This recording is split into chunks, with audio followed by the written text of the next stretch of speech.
Welcome to Out with Dan, the podcast that spotlights and examines the voices of LGBTQ+ authors, characters, and our allies. Together, we lift our voices and we tell our stories. I'm Dan White. Join me as I chat with this week's author.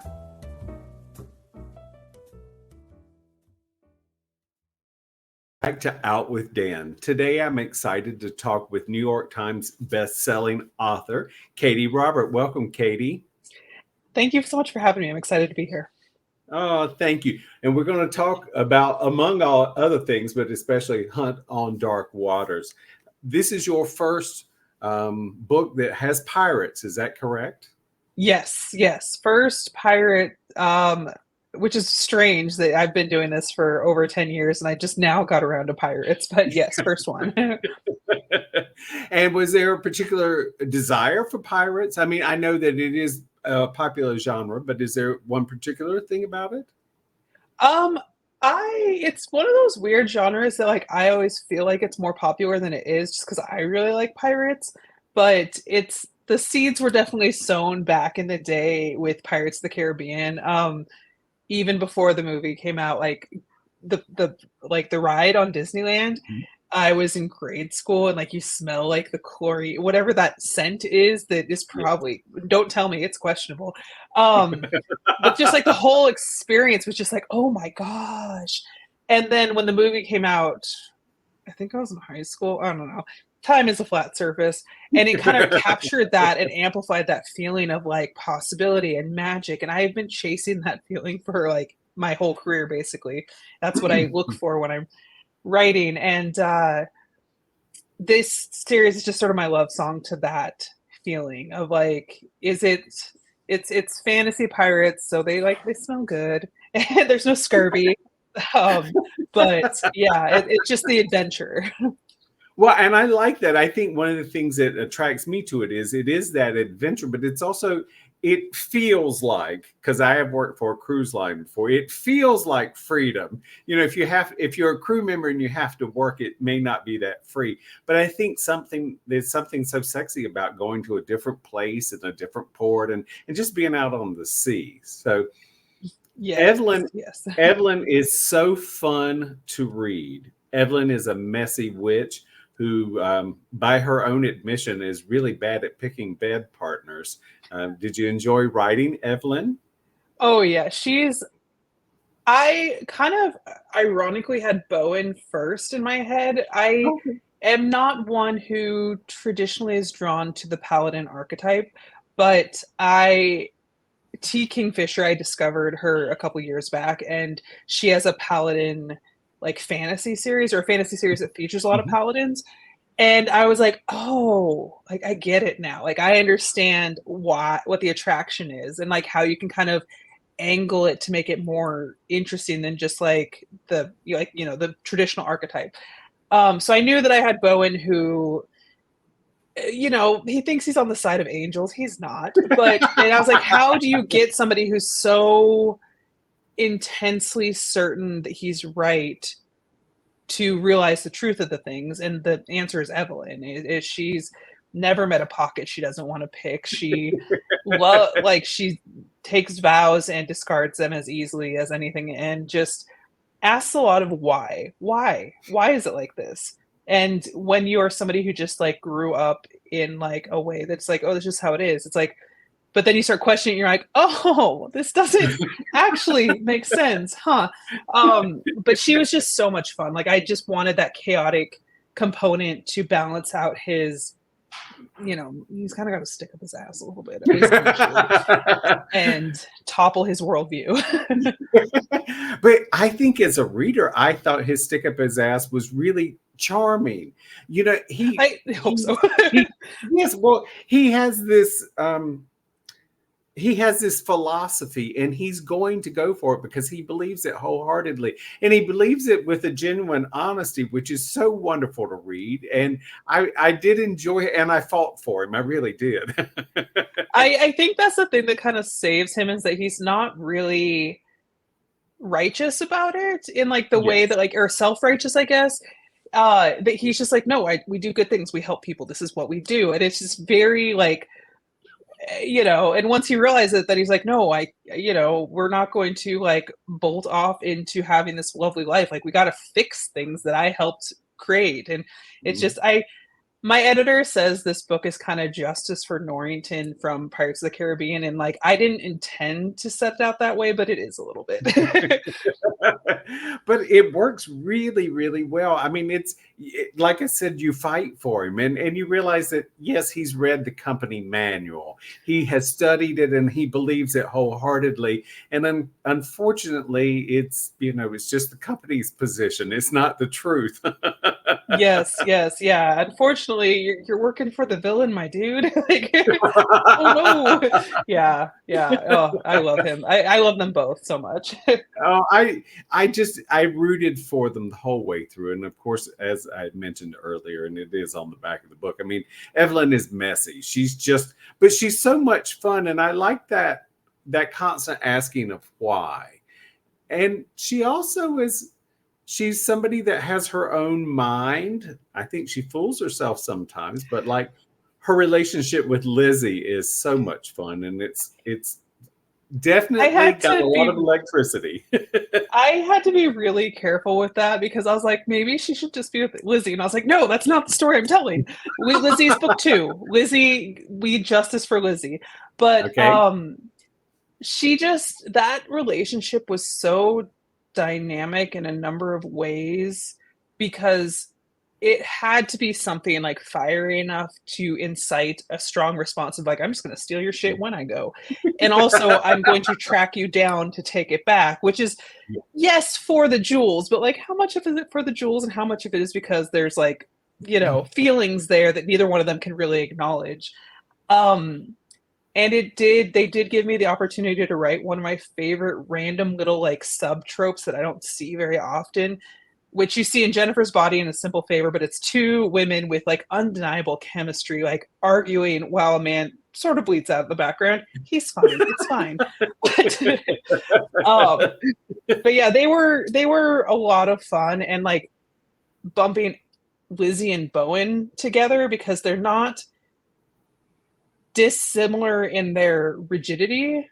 Even though they like are completely different value systems and like how they operate and move through the world, but they're both very rigid characters.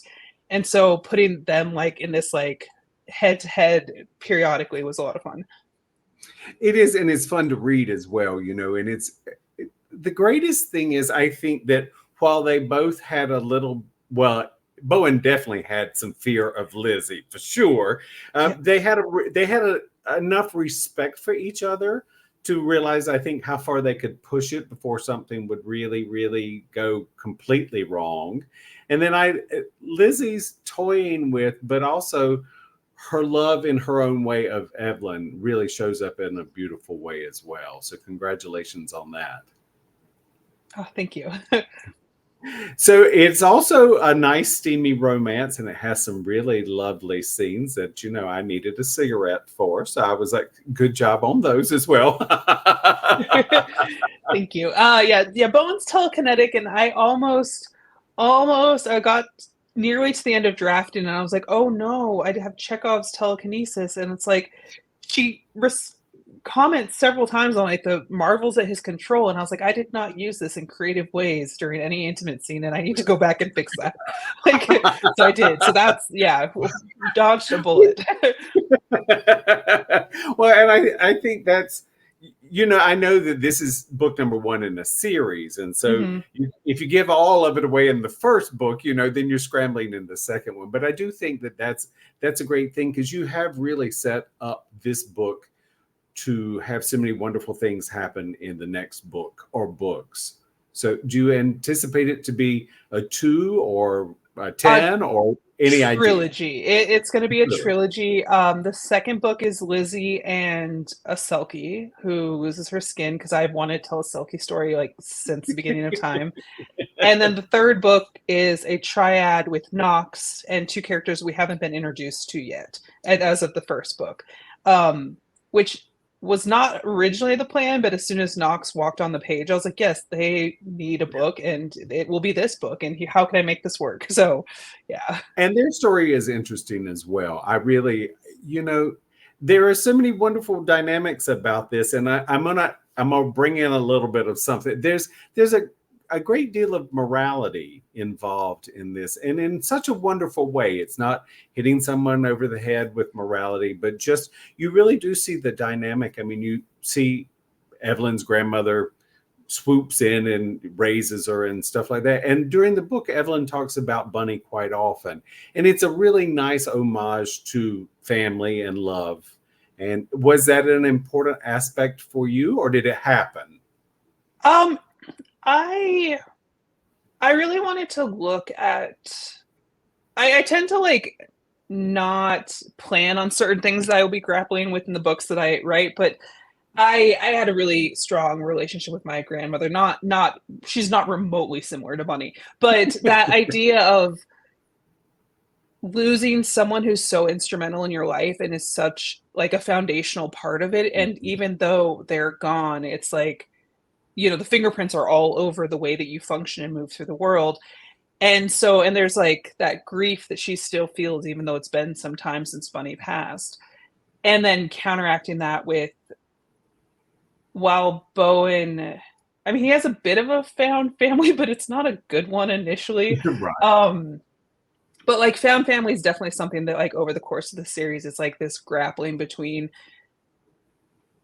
loyalty to family versus like loyalty to the people that you come in contact with and who might complicate things.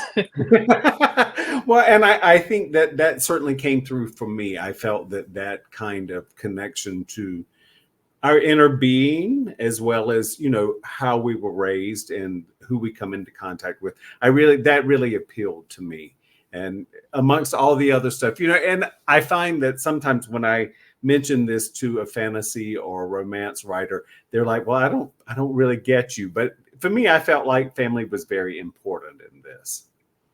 Yeah, absolutely. And it's something that like family can look like so many different things. And so I really enjoy seeing the different angles I can come at that with in my work, just because family is the greatest thing and also the most traumatic thing by turns, depending on the circumstance. I remember saying growing up, you can choose your friends, but you can't choose your family, which is very true. So it can be both good and bad. Yeah, yeah. Did you have a favorite character? I know it's like saying which of your animals do you like the best, but is there one particular character that you liked for maybe even a quirky reason?